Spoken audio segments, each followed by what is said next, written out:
Assalamualaikum geng, bertemu kembali dalam Login React channel dan satu je dalam Malaysia ni korang takkan jumpa dekat mana-mana. Okay, so hari ni aku nak cerita pasal apa? Hari ni aku nak cerita pasal Nokia. Kemana perginya Nokia? Kemana perginya? Kita sudah tidak bertemu lagi dengan Nokia. Kalau kita pergi kat kedai, bang, ada tak Nokia? Ada Nokia 3310. So kalau korang tanya kat kedai pun memang payah nak cari Nokia sekarang. So kalau kita cakap pasal Nokia, memang phone yang paling legend, phone yang diguruni pada suatu ketika dahulu. Okay, so Nokia ni juga adalah satu-satunya adalah king of the smartphone pada suatu ketika dahulu. Bukan Samsung bukan Apple, tapi Nokia adalah the king of the king pada tahun itulah, pada masa ketika dahulu. Tapi sebelum kita banyak lagi masuk dalam history, masuk dalam sejarah, tapi benda sebelum tu jangan lupa like, subscribe dan share. So aku nak masuk dalam history sikit, so korang janganlah bosan. Okay, so aku nak beritahu history sikit tentang Nokia ni. So Nokia Corporation ataupun Nokia OYJ, ataupun dikenal sebagai Nokia OYJ, yang aku tak reti macam mana nak pronounce dia dengan betul. Pertama kalinya muncul pada tahun 1865 yang dimiliki oleh syarikat Finland, ataupun berada ataupun bertetap ataupun berkawasan di Finland. So seperti yang kita tahu, phone Nokia ni adalah phone legend lah. Lagi-lagi phone Nokia 3310 diorang tu, yang dilancarkan pada tahun 1 September 2000 pada tahun 2000, 1 September tahun 2000. So time tu aku baru setahun, umur aku baru setahun time tu. So kalau dia legend, kalau dulu dia king of the king, kenapa sekarang pudar? Kenapa dah tak ada? Kenapa kita dah tak nampak dah dalam carta tu? Tak ada langsung kita nampak Nokia. Kalau kita nampak dalam carta tu ada apa? Ada Apple, ada Samsung, Huawei, apa lagi? Ada Xiaomi. So kita tak nampak dah Nokia ni kat mana. So Nokia ni dia pakai Symbian OS pada waktu itu, yang diorang sangat percayalah boleh lawan lah Apple iOS dengan Android ni. Tapi malangnya pada tahun 2006 Symbian iOS ni terkubur. Dekat situ dah diorang tak dapat tempat lah. Sebab apa? Sebab pada tahun 2007 Apple iOS diperkenalkan, dan pada tahun 2008 Android OS telah diperkenalkan juga. So dah lepas tu kita dah tak nampak dah Symbian OS ni, dah pudar, dia dah tenggelam dah. Dia dah tak boleh nak lawan dengan Apple dan Android ni.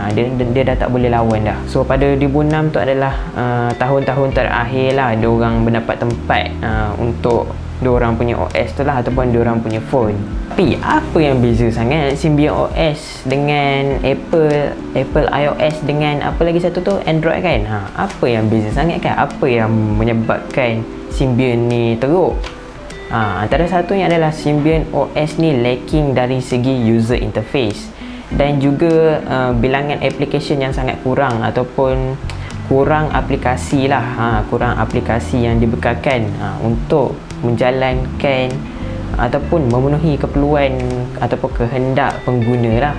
Macam tu. Tapi pada waktu tu Nokia ni dia tidak mengalah lah. So dia bekerjasama dengan Intel dan MeeGo untuk menghasilkan MeeGo Linux OS. Tapi masih tidak berjaya. Masih benda tu tidak dapat tempat dekat orang lah. So end user ni memang tidak dapat tempat lah. So Android dengan Apple memang menerajui carta smartphone ataupun carta OS lah, operating system. Dan satu lagi kesilapan daripada Nokia ni adalah diorang ni buat degil. Tak nak juga ambil Android untuk diorang punya OS. So pada tahun 2011 diorang bekerjasama dengan Microsoft untuk membuat satu phone Windows, phone yang mempunyai OS Windows. Dan OS pertama Windows adalah, tak silap aku, Windows Phone 7. Dia macam Windows 7, tapi dia versi phone lah. So dia panggil Windows Phone 7. Time tu yang mula-mula pakai Windows Phone 7 tu adalah Nokia Lumia, tak silap aku. So dengan diorang buat collaboration dengan Microsoft pun, diorang terus down. Walaupun mungkin ada orang beli, tapi tetap tak boleh nak lawan dengan Android, dengan Apple iOS. So apa masalah diorang ni lagi sebenarnya? So kalau dari segi hardware, Nokia ni sangat ketinggalan lah, sangat ketinggalan nak dibandingkan dengan Apple ataupun Samsung lah. Sebab kalau nak dibandingkan dengan dua ni, diorang ni lebih inovatif, diorang lebih ke depan, diorang lebih memikirkan ke hadapan. Tapi Nokia ni tak tahu kenapa, tak tahu kenapa dia nak juga, keras kepala nak kekalkan dia punya OS ataupun dengan dia punya VC je lah, macam tu. Tapi tak lama selepas itu diorang sedar jugalah, diorang sedar yang bahawa apa yang diorang buat tu tidak menjadi, dan diorang sedar lah yang Android ni OS yang sangat bagus lah. So diorang agak sedih lah sebab diorang tak ambil Android ini dulu. Kalau tak dulu, aku rasa even pada tu company macam Sony, BlackBerry, apa lagi, Samsung kan, Apple, semuanya lebih ke hadapan, semuanya berinovasi. So selepas diorang ni fail dalam membuat smartphone, so diorang ni dah macam tak nak lah buat smartphone ni kan.